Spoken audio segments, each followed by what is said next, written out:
धार्मिक एवं आध्यात्मिक शिव की नगरी वाराणसी में वैदिक सनातन धर्म व संस्कृति को अभिसंचित करने के पावन उद्देश्य हेतु ध्यान योग सिद्धाश्रम की स्थापना पूज्य गुरुदेव श्री स्वामी कमलेश्वरानंद जी के पावन सानिध्य में किया गया है।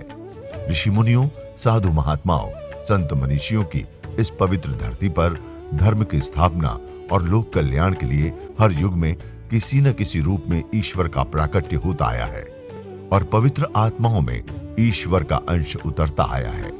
आज के युग में भी पूज्य गुरुदेव श्री स्वामी कमलेश्वरानंद जी अपनी चैतन्य ऊर्जा से संपूर्ण जगत में सत्प्रेम की धारा प्रवाहित कर रहे हैं। पूज्य श्री की चैतन्य चेतना से साक्षात दिव्य सदग्रंथ ब्रह्मवाणी का अवतरण हुआ है, जिससे मानव का कल्याण हो सके। दीक्षा, साधना, ध्यान योग, सिद्धि प्रदाता एवं समस्त मूलभूत समस्याओं का निराकरण उपलब्ध कराने वाले पूज्य गुरुदेव श्री स्वामी कमलेश्वरानंद जी का लक्ष्य है पृथ्वी पर प्रेम की उपासना, आत्म जागरण और समस्त प्राणियों का आनंदमय जीवन। ऐसा जीवन जो शारीरिक, मानसिक, आर्थिक, पारिवारिक हर प्रकार के तनाव व दुखों से पूरी तरह मुक्त हो। इसके लिए पूज्य गुरुदेव श्री स्वामी कमलेश्वरानंद जी विभिन्न प्रकार की दीक्षाएं अनवरत प्रदान करते आ रहे हैं। तन हो मेरे गुरुवर, तुम मन हो मेरे गुरुवर, तुम तन हो मेरे गुरुवर, तुम मन हो मेरे गुरुवर, तुम ज्ञान के सागर, तुम धन हो मेरे, तेरे बिना अब कुछ भी मुझको पाएगा, दिल को करार चैन मन कहीं पाए ना, तुम तन हो मेरे, तेरे बिना अब मुझको कुछ भी पाए ना, दिल को करार दे मन अब पाए ना, तुम तन हो मेरे, तुम तन हो मेरे, तुम तन हो मेरे गुरुवर, तुम तन हो मेरे गुरुवर, तुम ज्ञान के सागर, तुम धन हो मेरे, तेरे बिन अब मुझको कुछ भी पाए ना, दिल को करार चैन मन अब पाए ना।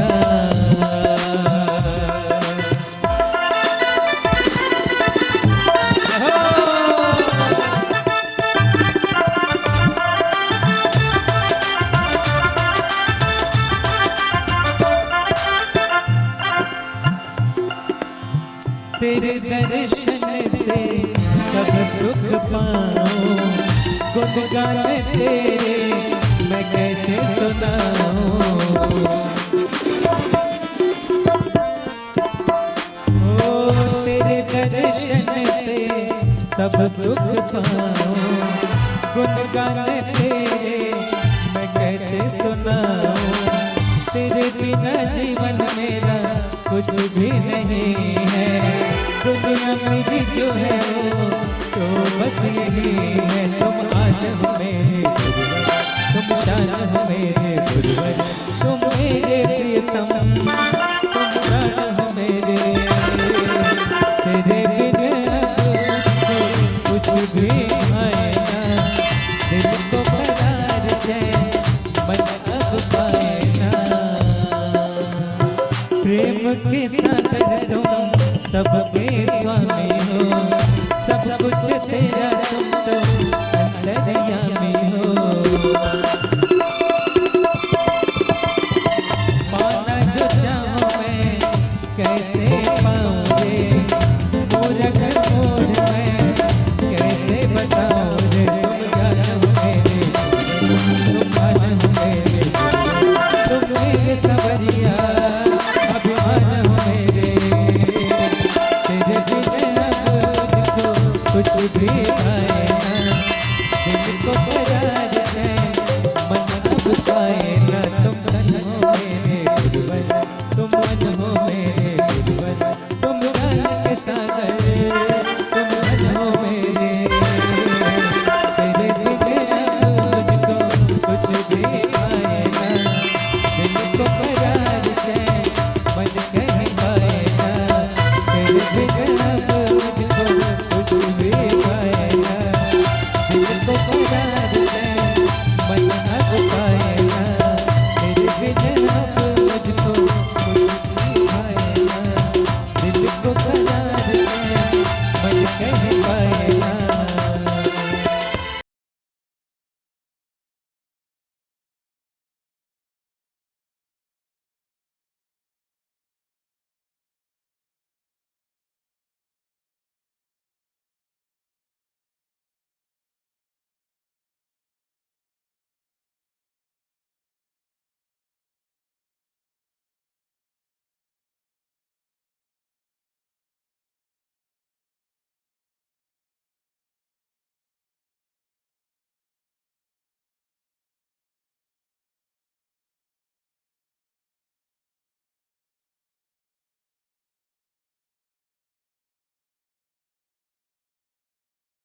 ऊर्जा ऊपर उठती है। और मीरा कहती है कि ऊंचे उठी उठी पंथ निहारूं, यानी हे गुरुदेव मैं ऊपर ऊपर ऊपर, हे प्रभु मैं और ऊंचे ऊंचे जाकर के मैं आपको निहारती रहती हूं कि आप कब आओगे। अंधकार है, इसी अंधकार से आपको निकलना है।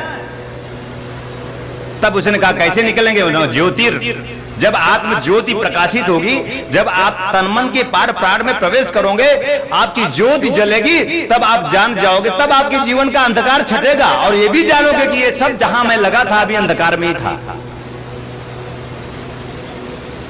कि जिसे मैं माता कहता था, जिसे मैं पिता कहता था, जिसे मैं पुत्र कहता था मेरा, जिसे मैं पुत्री कहती थी मेरा, मेरी, जिसे मैं ये परिवार मैं मेरा, मैं और मैं में ही मेरा जीवन था, मैंने जाना तो पाया कि ये तो कोई था ही नहीं, ये तो माया मात्र था, ये नाम मात्र था, ये रूप मात्र था, ये असत मात्र था, ये अंधकार था जीवन का कि मैं इसी ही जी रहा था सत्य मानकर। यही अंधकार है जीवन का कि मैंने इसे ही सत्य माना था।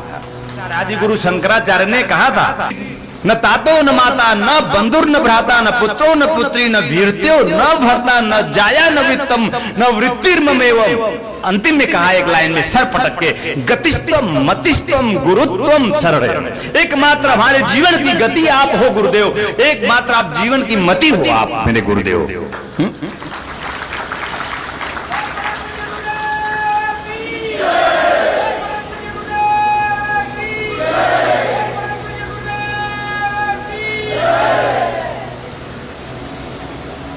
तो उनका अर्थ ये नहीं था कि इन सब का ये सब ये है, वो सत्य बताना था कि कोई अपने आप को मां मान के ना जी ले, कोई अपने आप को पिता ना मान ले, कोई अपने आप को पुत्र ना मान ले, कोई अपने आप को पत्नी ना मान ले, कोई अपने आप को पति ना मान ले। पति मान लेना मतलब मैं आ जाना है, मैं पति हूं तुम्हारा, यानी जो मान करके आप संबंध जी रहे हो जिसके कारण दुख पैदा होता है, इस मानने से पार जाइए, जानने में। और जानोगे तब जब आप उच्च कोटि की ऐसी ही साधनाओं को, दीक्षाओं को आत्मसात करोगे और आप जानने लगे हो, आप उतरने लगे हो, तन मन के पार आप उतर करके अपने प्राणों में प्रवेश करने लगे हो। अब आप सुंदर होने लगे हो। जीवन का एक संदौर राम है, जीवन का एक संदौर कृष्ण है, जीवन का एक संदौर बुद्ध है, जीवन का एक संदौर महावीर है। क्यों? क्योंकि ये सब मृत्यु से पार हो गए। जीवन का एक संदौर राधा, जीवन का एक संदौर वीरा। और मैं चाहता हूं कि आप भी इस मृत्यु पूर्ण जीवन जो जी रहे हो, इससे आप मुक्त हो जाइए, अमृत्यु पथ पर चलिए। अगर मृत्यु सत्य है तो अमृत्यु भी सत्य है, अगर मृत्यु सत्य है तो अमृत भी सत्य है, अगर मृत्यु होती है तो अमृत भी होता है। और मुझे मेरा जन्म इसलिए मिला है कि मैं उस अमृत का पान करूं। वो अमृत जिसे पाने के बाद, इसे पीने के बाद फिर एक तृप्ति है, एक संतुष्टि है, एक पूर्णता है जीवन की। कैसे मिलेगा?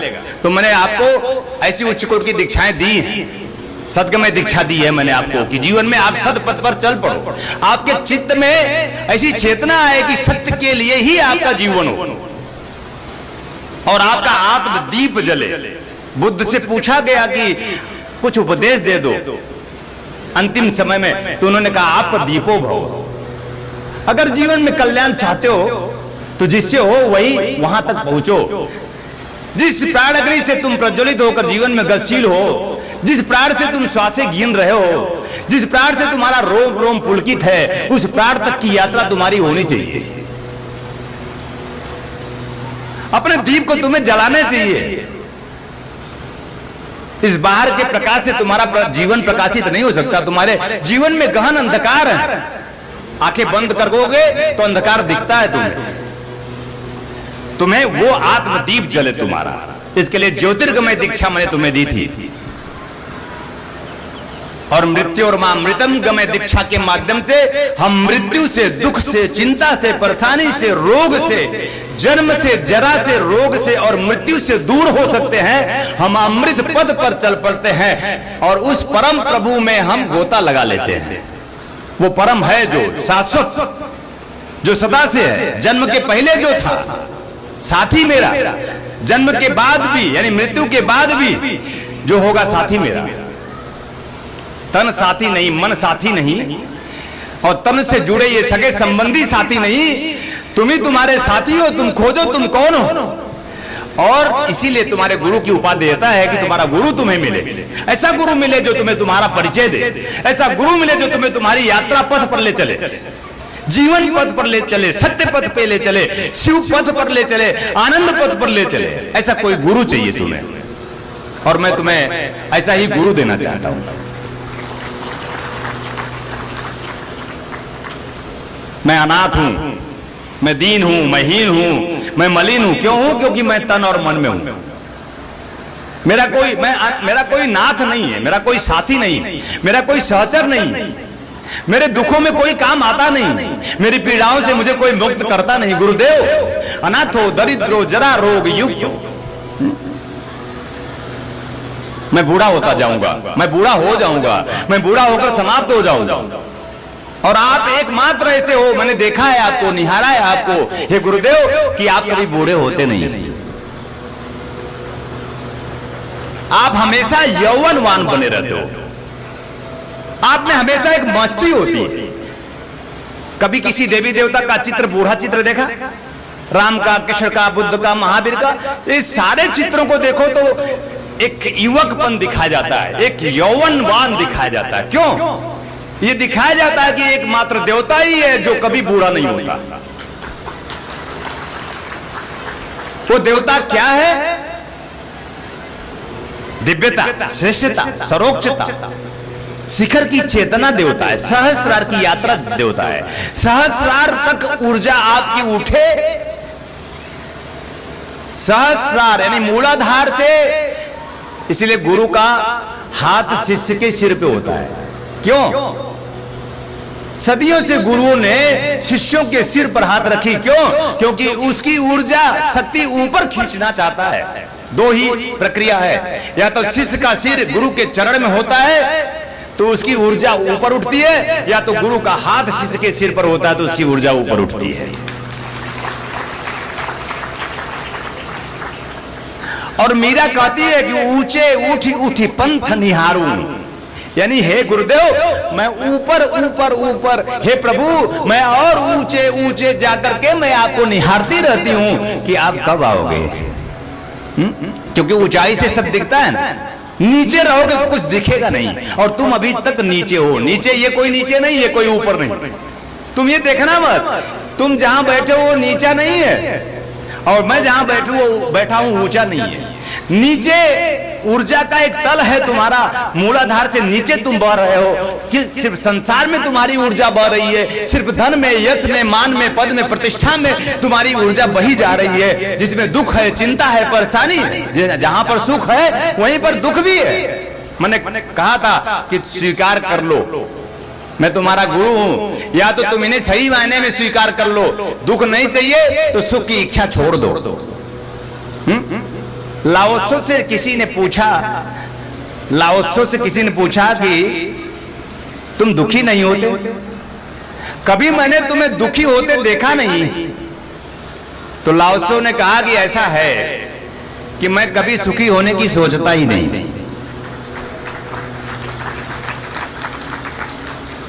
यानी अगर तुम चाहते हो कि दुख मुक्त हो जाना, देखो रास्ता ये भी है कि सुखी होने की चाहत छोड़ दो, पुरुषार्थ करो, संघर्ष करो, जीवन में वो जो कुछ भी जरूरी है उसको पाने की कोशिश करो, प्रयत्न करो, प्रयास करो, प्रार्थना करो, जीवन में सब कुछ हस्तगत करने की चाहत रखो। लेकिन ये सुख दुख में ना उलझना, मिल जाए तो भी, नहीं मिले तो और शक्ति से उसे पाने की कोशिश करना है?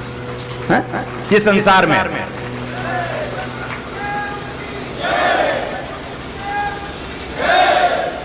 तो ऊर्जा को गुरु क्यों मिलता है और शिष्य क्यों होता है? क्योंकि शिष्य जो अभी रुदन कर रहा है, जो अभी रो रहा है,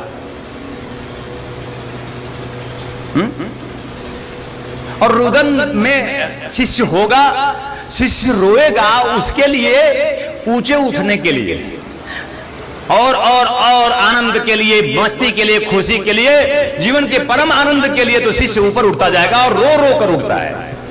विरह में, प्रेम में वो बिलखता है, उसके कलेजे हुक बैठ जाती है। रोते रोते भी उसे पाया जा सकता है, रोते रोते भी हम ऊपर उठ सकते हैं, रोते रोते भी हम यशस्वी हो सकते हैं।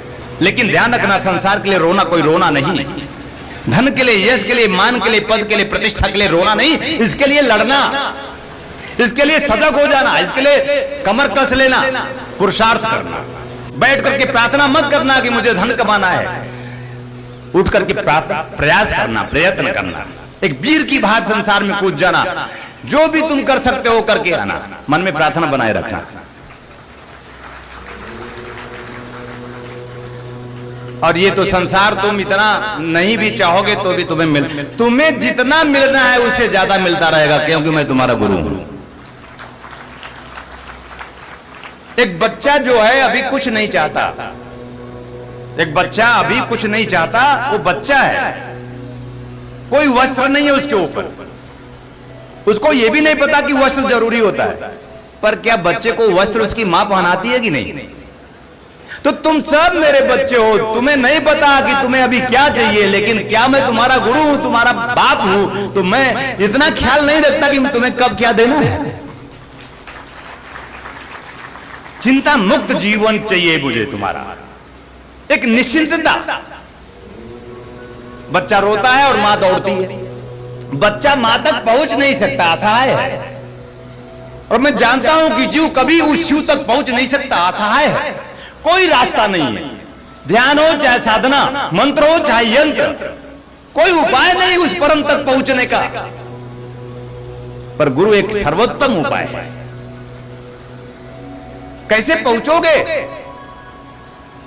केवल रुदन करना है, प्रेम में, उसके विरह में तुम्हें जीवन जीना है।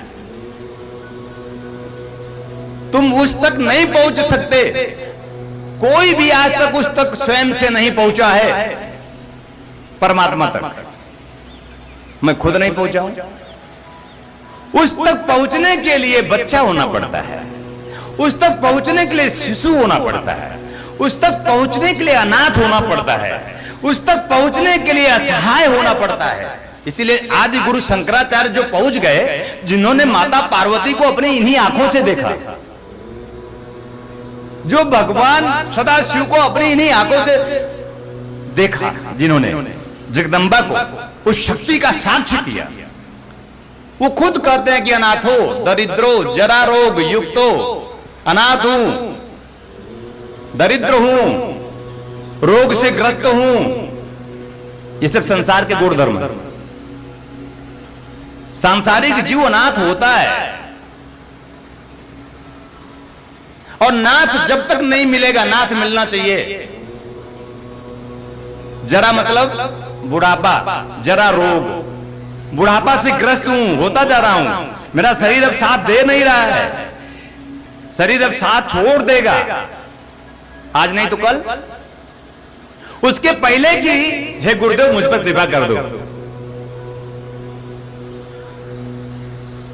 तो वो वही बात कर रहे हैं कि बच्चा हो जा। एक बच्चा पुकार कर रहा है तो मां दौड़ के आती है और उसे दूध पिलाती है, वस्त्र पहनाती है, फिर लोरियां सुनाती है और सुला देती है। बच्चा सुखी हो गया, बच्चा शांत हो गया, बच्चा सो में चला गया, बच्चा आनंदित हो गया। तुम जहां हो वहीं से, जिस जगह हो वहीं से तुम पुकार करो। तुम्हारे इस जीवन का अंत सुनिश्चित है, लेकिन तुम अनंत सत्ता से हो, तुम अविनाशी से हो। अगर तुम इसी अंतमय जीवन में जो तुम्हारा शरीर है कुछ समय के लिए तुम्हें मिला है, अगर तुम अनंत से परिचय प्राप्त कर लिए तो तुम उस अनंत में गोता मार जाओगे। तुम्हारा अंत तुम्हारा भी वैसे ही नहीं होगा जैसे अनंत का कभी अंत नहीं होता। और जिसका कभी अंत ना हो वो संत होता है। संत की परिभाषा है, जिसका कभी अंत ना हो वो संत है। राम संत, कृष्ण संत, बुद्ध संत, महावीर संत, राधा संत, मीरा संत, ये सब संत हैं, यही सब सौंदर्यशाली भी हैं, यही सुंदर है। सुंदर राम है, सुंदर कृष्ण है, सुंदर राधा है, सुंदर मीरा है। सौंदर्य जरूरी है, तन का नहीं, सिर्फ तन का नहीं, तन भी सुंदर हो। सौंदर्य जरूरी है, सिर्फ मन का नहीं, सिर्फ मन का नहीं, मन भी सुंदर हो। सौंदर्य जरूरी है आत्मा का, आत्मा ही सुंदर है, आत्मा से ही सुंदर है, आत्मा ही सुंदर है, आत्मा से ही सब सुंदर है। आत्मा होना चाहिए तुम्हारा और तुम में समाहित है। इसे खोजने के लिए कहीं बाहर मंदिर मस्जिद गिरजाघर जाने की जरूरत नहीं, इसे खोजने के लिए आंख बंद करके तुम्ही में उतर जाने की जरूरत है।